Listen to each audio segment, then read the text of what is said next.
Assalamu alaikum sel téléspectateur ɓe Jama TV ɓen fof on salminama be ko woni e ko wontiri donc haray ko émission mo maxi sport on heɓay ɗo tous les mardis à partir de 20h ka Jama TV haray ko yon suivre tout le temps ko min addanta on ko fi no famire on andon hande meɗen ari ɗo ko wiyete lycée Kennedy académie footballeur ɓe woni jiwɓe woni worɓe fof hiɓe tumbodiri ɗo ko kamɓe wiyatton ɓawan ɗo vraiment ko hunde dandanɗa hoorema si mawɓe men ɓe yii ɗum ɗo ɓe dowa ka salade babiraɓe men ɓe dowa ka salade normalement ɓe dowa hokkude sens fayɓe maɓɓe ɓen ɓe waɗa entraînement ɓe waɗa sport on ko fi fof won ala gorko ala debbo ko fi ɗum ɗon min addani on o image ɗo yo yi on jiwɓen ɓe pratique ay football o worɓe ɓen pratique ay football o donc haray ko yon suive men toujours information ji heɓayɗi ɗin e ko daroton ko hara ɓernde mo waloto haray ko yon suive men assalamu aleykum wa rahmatullah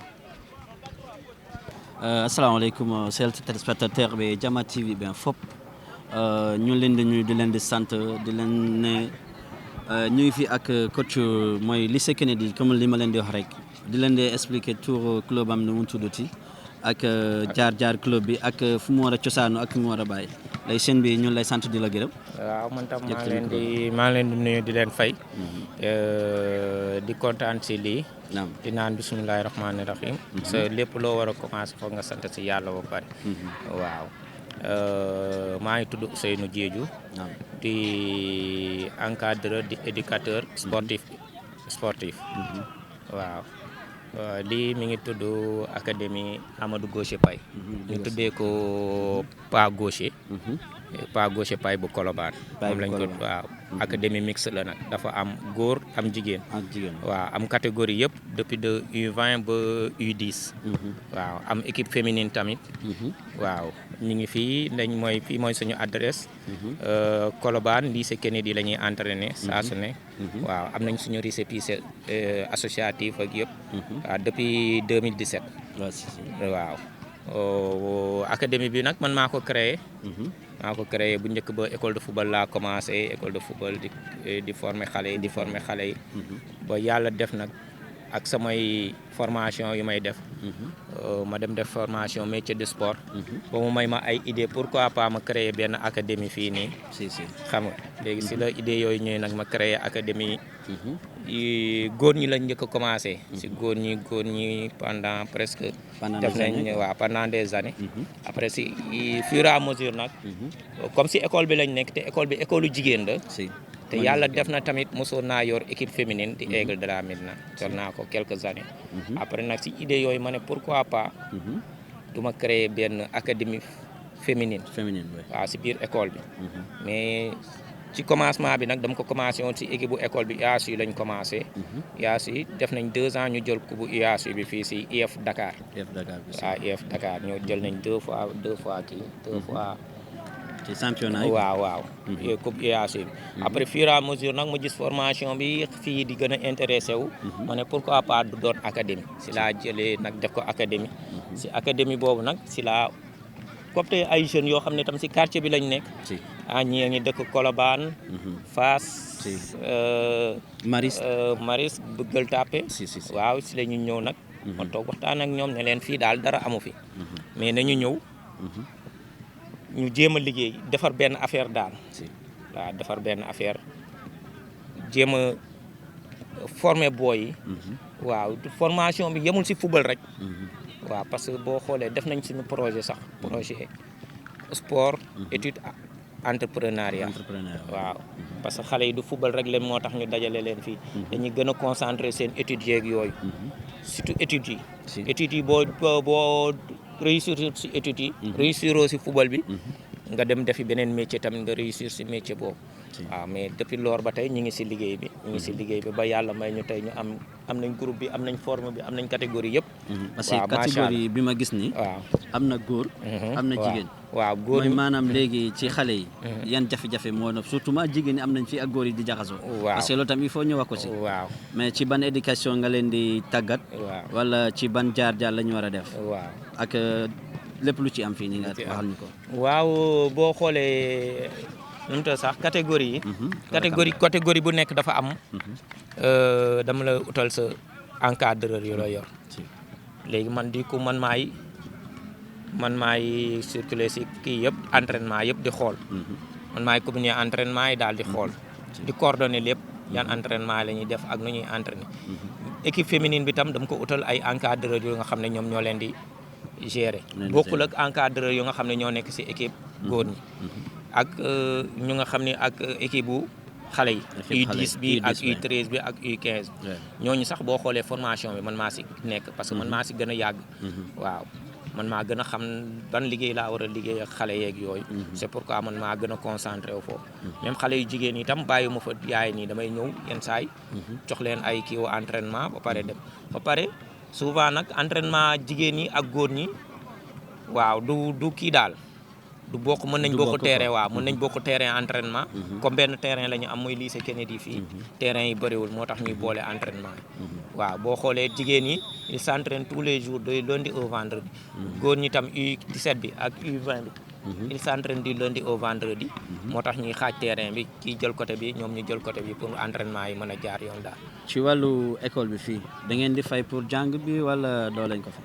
waaw non si wàllu école bi yàlla def na nag ñu am benn relation ak waa école bi ba tax na am na yu bëri ñoom ñoo ñu ko yombal comme terrain entraînement bi ñoom dañu ko yombal tellement que bu njëkk ba dañ doon laaj benn participation symbolique waaw dañ koy joxe waaw mais ren joxeeguñ ko waaw élèves yi tamit souvent man bu ma amee jigéen bu bëgg a ñëw jàng si fii loolu tam yombalal nañ ma ko parce que nu mu ta sax intendant sama gayan la waaw bu ma demee wax ak moom daf may naan amul benn problème indil ma seen transfert ma xool moyenne bi ak transfert bi bu xoolee bu fekkee xale bu baax la mu jël ko intégré ko si école bi waaw.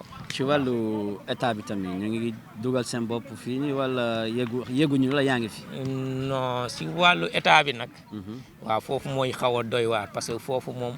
ba tey ñun boo xoolee ñun côté Médina laa bëgg a wax sax. ñun école de football yi. amuñu jàppale noonu du ma wax sama wàllu bu sama bopp rek kese.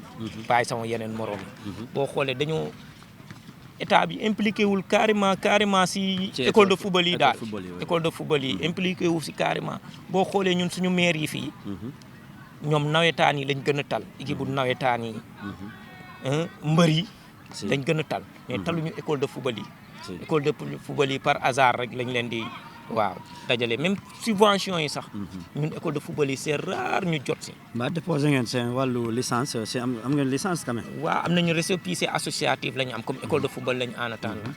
waaw académie lañu am nañu récépissé associatif depuis waaw. presque waaw. da ngeen affilié wu si fédération bi. non affilié wuñu si fédération mais. parce que boo xoolee lu tax affilié wuñu si fédération. ñun. ay ndaw lañu amaguñu dañu nekk ñun ñooy góorgóorlu ak suñuy propre moyen lu fi am yëpp ñun ñoo ko fiy def man ak sama gars yi ñoo ko fi def muy ballon xaaruñu état jox ñu ballon xaaruñu maire jox ñu ballon xaaruñu député jox ñu ballon waaw souvent ñun suñu wàllu suñu biir ñun ñooy cotiser wala booyu ndaw yi U10 yi ak U13 yi ñoom dafa am inscription ak mensualité chaque mois da ngay fay chaque inscription 10 000 la. chaque mois nga fay 2 000 francs. léegi boo amee fii ay yenn blessures yoo xamante ne moom parce que tout le temps sport. am na ay blessures yoo xamante ne moom doo ko rëcc. waaw léegi boo amee ay fii quelques difficultés noo koy jàngate. noo koy tàggoo ci. waaw yàlla mi ngi suturaal daal amaguñu blessure boo xam ne dinañu coûter loo xam ne somme boo xam ne bu colossal wala dara. waaw te ñu ngi ñaan yàlla na yéex. xam naa moom. comme sport la ñuy def moom du si ñàkk mais au moins blessure yu ndaw yi am nañ boîte pharmacie jënd nañ suñu boîte pharmacie boo xam ne yaatu boo xam ne pour premier soins yi boo amee yenn blessure légers yi premier soins yi ñu def ko waaw mais ñu ngi ut benn kees boo xam ne dañ koy teg à côté pour bu ñu amee ñaan ñu ko yàlla bu ñu amee si blessure yooyu tamit bu ñu mënul fay lépp ñu dugal tuuti en attendant ñuy amaat yeneen. léegi li ma la ci kàddul tamit. ci wàllu ministère des sports bi tamit loo ci sànni wala ngay def appel ci président monsieur Diomaye Faye. waaw président de la République. wala Ousmane Sonko parce que gis nañ tey. xale yi ñoo ko fal. si loolu tamit c'est une bonne idée tamit en tant que premier ministre. lu mu am tamit ci yéen. waaw lu mu war a tamit def ci yéen. parce que il faut mu def. soo gisee fii plupart moom lu may ci gis xaaj bi fi ay ci parti Ousmane Sonko la ñuy faral. donc c'est possible encore tamit nga woo appel tamit pour jàppalante ci xale yi. waaw man côté boobu lu mu ciy wax. parce que man souvent damay naan je suis apolitique. mais mënuma apolitique ba du ma voté damay voté moom am na ku ma faral ma voté te li nga wax dëgg la. waaw ñun ndaw ñi. waaw comme phénomène bu dal Sénégalais yi rek. ndaw Sénégal moo ñu dal ñun tamit. waaw ñun ñëpp suñu xol Ousmane Sonko lañ ko jox. waaw di jéggalu nag si kàddu yi waru moo woon sax taxaw di publiquement mais damay c'est normal parce que ki nga bëggee comme mooy suñu deuxième homme. foog ñu. tudd turam waaw di ko lancer appel di ko naan parce que dégg nañ ministre sport muy naan day dekki nu mu ta sax day dekki la nu mu ta UASU mais si dekki UASU yooyu kontaan nañ si trop waaw mais na gën a gëstu école de football yi na dem xool école de football yi dem jege leen waaw dem jege école de football yi te waa di wax Diomaye daal na gën a gëstu ndaw yi comme ñun lu ñuy def nii ay xale lañ si lii nii boo xoolee entrepreneuriat la boo xoolee liggéey la fii tey mën na dem ba ñëpp jeunesse bi am fi liggéey surtout Colobane bi jege na fi voilà Colobane boo xoolee voilà boo xoolee fii Médina Gueule Tapée Colobane Fass fii yëpp amul fii yëpp amuñu académie boo xam ne bu mag boo xam ne mën na gérer jeunes yi fii ak jigéen yi surtout jigéen yi parce que lu jafe lañ def parce que boo xoolee côté bi yëpp amul équipe féminine fii équipe nationale féminine yi quand même waaw bu fekkente ne c'est possible mun nga xool fédération équipe nationale féminine waaw parce que du coup même sélection U17 yi moom yàlla dimbale nañ que ci U17 bi moom elle a fait l'effort mu ñëw ba fii ñëw seet si ñu waaw du coup am nañ ay 3 ba 4 am nañ 3 présélectionnés ak benn koo xam ne moom international U17 waaw am nañ kenn koo xam ne moom présélectionné woon nañ ko temps yi mais dañ ko mujj bàyyi si dernière liste bi lañ ko libéré waaw man pour loolu pour ma dellu siwaat encore pour affaire gouvernement bi sax di wax Diomaye na gën a gaa yu nekk si sport bi gaa yu nga koy liggéeyal si sport bi na leen gën a ne ñu gëstu école de football yi waaw ñu gëstu école de football yi surtout école de football yi parce que dañoo sonn ñun encadreurs yi ñun dañoo sonn lii ñuy def c'est pas facile parce que ñun lu gën a metti si sport la ñuy def ñun dañuy boole éducation boole sport bi di football bi di ko jàngal xale yi parce que xale yi temps yu ñu amul seen kër yi boo xoolee ak ñun lañ koy passé ñun ñoo war a def si ñoom ay yar yoo xam ne bu ëllëgee fu ñu jénn ñu wax si ñoom waaw moo tax ñun nag dañoo war a gëstu parce que ñun lu ñu wax fii xam nga lan la ñuy tànn tant que newoo kët sa équipe nationale wala newoo kët sa club gars yi duñ la jox cër ñoon éducateurs yi ñun dañoo xaw a xeeb te ñun au moins liggéey bu gën a metti ñoo koy def tey internationaux yu génn yëpp si football presque si ñun la ñun ñooy liggéey lu gën a metti jox ko centre de formation yi jël ko transmettre ko équipe nationale et après bu ëllëgee ñuy naan jàmbaar la jaar wala génération foot la jaar Sayer Say Kama jàngal football wala or que demeewul noonu ñun éducateurs yi ñoo def lu gën a metti mais au fait bu ñu defee lu gën a metti après bu ñu demee si centre yooyu rek centre yooyu du coup rek tey boo leen yóbboo test foofu ñu jël leen rek bu ñu leen jëlee automatiquement da ngay dégg centre yooyu au lieu que ñu wax ak entraîneur boo xam ne moo leen fa yóbbu mais du coup dañ lay baare di woo parent booy bi waaw di naan ay autorisation parent bu ko defee ñu effacé la bu ko defee ñoom ñooy mujj jël lépp waaw si loolu nag may rappeler gars yi surtout centre de formation gars yi nga xam ne ñoo ñu ëpp doole ñun suñu genre yi centre de formation yi ñuy gën a veiller si loolu xam ne ni loolu liggéey bu gën a metti ñun ñoo koy def te loolu àq la nit ki mënul defar xale bi ba mu baax nga jël ko bu ëllëgee nga xëy délaissé ko jénne ko carrément si lépp lu mu la nga xam ne moom moo ko defoon waaw nañ xoolaat posture boobu nañ xoolaat taxawaay boobu si ñun ak suñu digganteeg centre de formation yi daal. da nga am relation contact extérieur wala kii yooyu noonu. instant yi amaguñu loolooy suñu problème am nañ forme bi am nañ lépp. mais amaguñu partenaire boo xam ne moo si ñëw jàpp.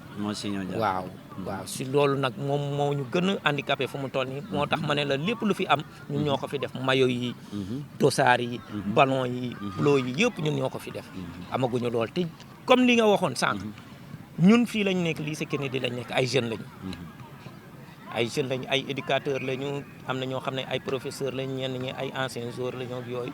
ñoo siy jàpp di former xale yi fii. bu ñu gisee nag di lancer appel nag diggante Fass Gueule Tapée Colobane ba Sénégal yëpp. surtout Bamba Fall mu ngi fi muy si jeunesse bi. waaw Bamba Fall mi ngi fi mais Bamba Fall problème am moom bëgg na sport mais ñu ko encadré sport bi man ñooñu dama foog ne ni ñooñu liggéeyuñu pour sport. est-ce que yaa ngi may dégg. liggéeyuñu pour sport. parce que bu ñu liggéeyoon pour sport lii nii rek. lii tey benn produit voilà benn produit boo xam ne dañ ko war a exploiter pour Médina Fass Gueule Tapée Colobane même du Bamba Fall sax. ak nu mu tax meeru Fass waaw Ndoye tam. di ko lancer appel. waaw bu gisee suñu vidéo yi. mu doxantu ci lycée Kennedy benn jour ñëw xool li ñuy liggéey. waaw ndax mu mën ñu jàppale Bamba Fall tam di ko lancer appel. waaw di lancer appel tamit. président de la République Diomaye. di ko naan nañu jàppale ñun tamit. di lancer nu mu tax sax suñu ministre waaw ministre sax jege na la fi waaw Ousmane Sonko sax di ko gën a wax. moom tam mu ñëw dimbale ñu parce que moom ñun jeunesse bi dañ ko xeexal ba tey. lii mu am nii gannaaw yàlla may ko. tey nag war nañu gëstu côté bopp bu mu yem ci politique bi wala mbéy beeg yooyu. na xool côté bi yëpp nu xool nu ñuy jàppalee ñun ñuy éducateurs yi parce que sonn nañ du man rek laay waxal sama bopp. am na ay paa yoo xam ne suñuy papa yoo xam ne dañ seen nekk ba dee te amuñu ci dara. waaw te loolu bëgguma ñun mu dal ñu jeunesse bi yor di encadrer xale yi. waaw léegi sa dernier mot nooy wax ci ñu déplacé ñëw fii. waaw di leen. waaw waaw di kontaan si yéen. di kontaan si yéen si waa Jama TV. parce que ñi ngi fi ñaata at. musul am kenn ku ñëw fii gëstuñu xool lu ñuy liggéey. wala def ay image yoo xam ne tey dina jénn si. plateforme yi. xam nga. di leen remercier bu baax di leen sant di leen gërëm. di leen ñaanal yéen tam fu ngeen bëgg a àgg. yal na leen fa yàlla àggal si barke Nabi Mustafa barke Sëñ Babacar di kontaan si yéen. waaw. di kontaan si yéen bu baax a baax di lancer waat appel. waaw ministre du sport a ngi fii. na doxantu ñëw xool fii biir lycée Kennedy ban liggéey moo fi am. waaw lan lañ fi nekkee xale yi. s'il le faut mu ut ku mu yónni mu ñëw daal mu xool fii daal. waaw loolu moo deewoon sama dernier mot di leen sant di leen gërëm di leen remercier bu baax. kontaan si yéen tam. waaw maa ngi lay ziar bu baax a baax. maa ngi tudd Aïcha Ngom. nekk équipe AGP féminine. en tant que capitaine. en tant que joueuse encore. ñëw fii pour jàng métier. depuis toute petite. maa ngi fii nii. mais le début c'était ak góor yi. kii man ak moom ñoo fi nekkandoo depuis toute petite. fekk amagul woon équipe féminine. mais affaire yi di daw ak coach Ousin. ba mu commencé di. indi ay jigéen tuuti waaw ba tey mu jur lii nii yëpp. franchement coach yi bëri nañ trop. di coach yi commencé ñëw tamit. Ouzin équipe bi fa commencé évoluer et tout ñu si gis suñu bopp. am encadrement yu baax. chaque ñu ngay teg lépp si axe. lu mu war a demee mu ngi koy demee. lu ñu war a def ñu ngi koy def. franchement coach yi amuñu seen fay. ay ñoom Ouzin ñoom Charles ñoom Badou Stéphane.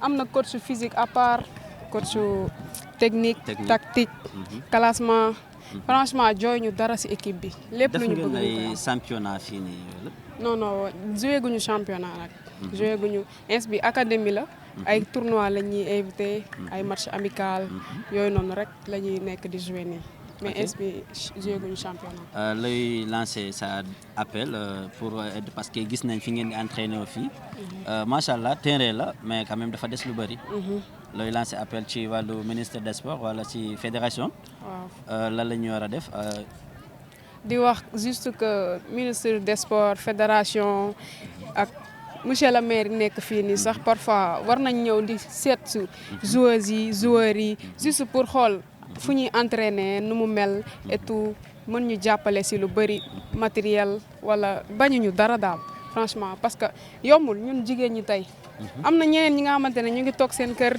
ñii di seetaan télé ñii di def leneen ak leneen mais ñun ñu ngi bàyyi lépp voilà sa morom yi am na ñuy def naka su loon si réseaux sociaux yi voilà franchement yaa ngi fii ñëw di def football waaw donc il faut tamit nga wax si sa c'est ça, comment dirais-je, c'est ça naataango yi noonu. waaw franchement juste pour un petit rappel que parfois bu ñuy génn dinañ dégg lu nekk parce que façon wax bu nekk dinañ ko dégg mais c'est juste que dañoo opter pour nekk joueuse opter et passionné aussi di bàyyi lépp juste pour réussir et tout dañuy ñaan yàlla ñun ñëpp du ma ne xam naa yàlla du may ñëpp mais ñi war a dem yëpp yal na leen yàlla yombalal kii bi di wax ñëpp ñu jàppale ñu suñu mën a jàppale li ñu am nii xeebuñu ko de mais tam bu ñu yokkee tamit moo ñu gënal fuuf franchement di gën a encourager joueurs yi encourager joueurs yi tamit gën a yokk jom xam ni fulla ak fayda rek ak discipline tamit respect lépp waaw foo dem rek loolu moo la yóbbu. Aïcha ñun lay jaajëfal. merci beaucoup kontaan nañ si yow. merci. Abdourahmane Cissé. maa ngi capitaine équipe U17 bi. waaw. entraînement fii nu muy def seen coach ñu leen di toppatoo ak lu mu waree wala lan jafe-jafe ngeen ci am. waaw coach yi ñu ngi ñuy toppatoo na ñun depuis tout temps ba tey ñu ngi fi. 2017 lañ fi commencé entraîner si monument bi. fekk temps fii demeewul nii sax. gars yi day ñëw di xëccoo terrain affaire yooyu. ñun ñu gëm li ñu gëm rek di entraîner. dem ba yàlla may ñu terrain bi te ñaan nañ yàlla tamit dem ba am terrain synthétique. di entraîner fii. waaw looy wax si sa morom yu nekk ci mbedd bi parce que am na yu bëri nekk ci mbedd bi di def ay violation affaire yooyu noonu. looy jàngatee na di conseil ñoom lan la ñu war a def pour ñu ñëw ci académie bi wala soit ñu xool leneen lu ñu war a def ñu liggéey ñu bañ a def ci mbedd bi naka su dul noonu. ñooñu maa ngi leen ñaanal ñu nekk si jàmm mais ñu xool tamit luñ def ndax toog si mbedd bi tamit amul sens. ñu xool luñ def ñun moom football lañ choisir mooy suñu passion moom lañ bëgg depuis xale ba tey. léegi ñoom nag su nekkee loolu lañ choisir tamit loolu boobu nekkul yoon bu baax bi ñu choisir dem jàngi. wala ñu dem football yi. te ñun sport étude la ñuy def. depuis xale ba tey ñu ngi fi sport étude la ñuy suivre suñuy coach yi moom la ñu yaree. te suñu gisee si mbedd itam ñuy def naka si dul noonu. soo ñëwee fii dañ lay puni wala dara. sa appel bi nga war a def parce que état mu ngi fii ministre des sports baa ngi fii fédération moo ngi fii nooy wax si loolu tamit pour ñu ñëw aide parce que ak terrain bi ngeen di entraîné fii macha allah mais quand même dafa des lu bëri. waaw ministre des sports fédération. ñu ngi leen di woo tamit pour ñu jàppale ñu fii. ndax terrain bi demeewul noonu suñu sañoon ñu am terrain synthétique. moo ñu gënal ñu gën a mun entraîner normalement. ndax lii nii suuf bi nii arrangé wuñu synthétique day tax nga gën a am volume de jeu bi gën a gaaw. mais avec ça. mooy loolu ñu jàppale ñu rek. yokkal ñu matériel yi manqué nañ ay matériel loolu yëpp. si ñun lay jaajëfal. ok kontaan nañ ci yow. merci beaucoup. merci. ma nga def. waaw ça va sant yàlla bu baax. maa ngi tudd El Hadji Ali Mbada Niang. dëkku Colobane. di ko si AGP ko si féminin. waaw xale yi waaw ñu ngi leen yor fii yorin bu baax. waaw si wàllu jàng bi ak si wàllu football bi yëpp. waaw. yan jafe-jafe nga inspi ngeen di am fii inspi ak ban soxla ngeen di am fii inspi. jafe-jafe inspi soxla nañ moom ndimbal. parce que xale yi fii ne leen di entraîner te ay élèves nañu. ñii dañuy jàng quelque rek ñoo si liggéey mais ñu des yëpp dañuy jàng.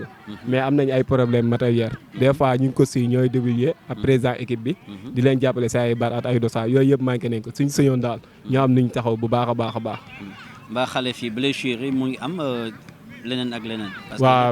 waaw blessure yi mi ngi am. mi ngi am mais sant yàlla daal. yàlla mi ñuy may loo xamante ne. ñu leen si mën a jàppale bu baax. looy wax kaddu ci wàllu ministre des sports bi ak wàllu fédération bi. waaw parce que ñoom ñoo yor football sport bi. ministre des sports daal su ma sëñoon. mi wër si gox yëpp mi Médina Fass Gueule Tapée ñu ngi côté yi daf mel dañuy fàtte parce que ay ministre des sports dañu fi dugg. suñu sëñoon daal ñu dugg fii keneen di AGP. ñu ñëw jàppale xale yi bu baax a baax a baax. parce que soxla nañ ko si ñoom. sa dernier mot nooy wax mbokk yi ak xale yu nekk ci mbedd yi pour ñu bëggee ñëw fii nga leen di coacher. waaw sama dernier kàddu mooy. ku bëgg a ñëw daal def sport mii jigéen du góor. nga ñëw fii. parce que fii dañ fiy jàngale football di fi jàngale école. waaw su ma sëñoon daal nguur gi damaa gis bi ñu toogee ba léegi presque xaw ma 7 mois xaw ma 8 mois. mais wàllu sport bi daal gis naa ne gëstoo guñ si dara te su ma sëñoon ñu gëstu si sport bu baax parce que Sénégal soxla nañ ko chaque fois nga dégg si média yi. pour placer sport lii place sport lee. sport bi daal lu bari xoolal guñ ko su ma sëñoon daal ñu xool ko jàppale ndaw yi. Sonko ngay adressé wala. waaw mi Sonko di Diomaye di ñëpp. waaw. ok comme dégg gars yi dégg nañ la xam nañ ko. léegi xam naa ci la ñuy ñëw incha allah. waaw incha allah dinañ jaajëfal dinañ ñëwaat fii tamit. ci beneen bis tamit incha allah. incha allah ok waaw. jërëjëf merci beaucoup. ñu ngi woon sànq ak coach xale yu jigéen ñi tey ñu ngi nii ak coach xale yu góor yi tamit. bon asalaamaaleykum. man maa ngi tudd Stéphane Bassène coach Bassène. voilà di nekk ci académie Amadou Gaucher Paye depuis 2021 maa ngi fii nii mais moom mu ngi door depuis 2017 2019 ñu am suñu kayit associative donc mu nekk lu légal loo xamante ne c'est déjà structuré ci côté li may wax ci côté état terrain yi xam naa ni école de football yu bëri Sénégal loolu la ñu am actuellement fu ñuy entraîner la ñu am problème ak état terrain bi boo amee fooy entraîner mais état terrain bi baaxul donc côté financement loolu mooy tax école football yu bëri avancé wuñu ñun loolu moo nekk suñu souci premier dañuy manqué matériel suñu financement motul pour nga mun a jël ay coach yu bëri yoo xamante ne da nga leen di jox tamit pour lu ñuy dundee parce que quoi qu'on puisse dire ku jóge këram ñëw di jàppale xale yi dafa ñëw par bénévolat dañ koy waxee noonu dafa ñëw joxe doole mais en retour fayuñu ko parce que ay ndaw lañu ñu ñoo saxal lii ni bëgg ko jëmal kanam ëllëg bu juree dara aussi mu mun a dellu si waat ci ñun donc fu mu toll nii problème yooyu noonu la ñu am te ñu ngi ñaan képp koo xamante ne mun nañ jàppale ci loolu ñu ngi koy ñaan mu ñëw jàppale école de football bi Amadou Gaucher Faye donc ñu ngi solliciter bépp aide ci côté financement matériel ak lépp parce que ressources humaines moom bu ñu nee ay xale moom am nañ ko mais bu ñu xam naa bu ñu amee xaalis bi ak état terrain bi buñ ko amee foo xamante ne dañuy entraîner foo xamante ne fu gën a baax xam naa ni xale yi moom dañuy gën a yokk aussi ay xale parce que ñun lu ñu tax a jóg mooy jàppale xale yi orienter jeunes yi ci n'importe quel domaine parce que ñun lu ñu sant suñu projet bi mooy sport étude et entrepreneuriat suñu projet bi bind nañ ko ba taxaw léegi financement moo tax avancé guñu ba léegi waaw léegi sa dernier mot looy wax en tant que Joola ci yaa ngi fii Joola nga mu nga lakkal sa mbokku Joolaay parce que am na ñu lay seetaan Joola bi xam naa ñëpp dégguñu ko fii Dakar bàyyil ma continuer ci olof bi ak lu ma mënta góorgóorlu di nga baax donc li ma ciy sànni moom mooy man ministère moom mooy représenté sport fii ci Sénégal bon sport normalement côté football fédération moo ko waroon jëmmal kanam parce que quoi qu'on puisse dire ci nawetaan la ñuy jëlee joueurs yi yóbbu leen ci club yi jaay leen ñu dem extérieur donc bu ñu amee chance ba ay jeunes organisé wu dem ba am ay école de foot ay centre donc ministère bi ak en collaboration avec fédération bi ñoom ñoo waroon gën a jëmmal respecter sport boobu noonu di financer école de football yooyu noonu centre yooyu noonu di leen jàppale en termes de financement ak matériel pour seen liggéey bi gën a baax wala gën a avancer parce que bu école de football yi baaxee bu ñu avancer foofu soxlawuñu dem ci mouvement navétane yi ci centre yooyu noonu bien encadré avec des élèves bien disciplinés joueurs yu disciplinés foofu la ñuy jëli ay joueurs yu baax yóbbu leen ci championnat bi su boobaa championnat bi day doon un championnat bien moderne bien encadré et bien structuré géré par le ministère des Sports en collaboration avec l'institution du détaché privé du sport qui est la fédération.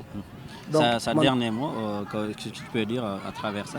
Bon, sama dernier mot mooy encore le soutien. jàppale rek ñëw leen jàppale suñu école de football yi.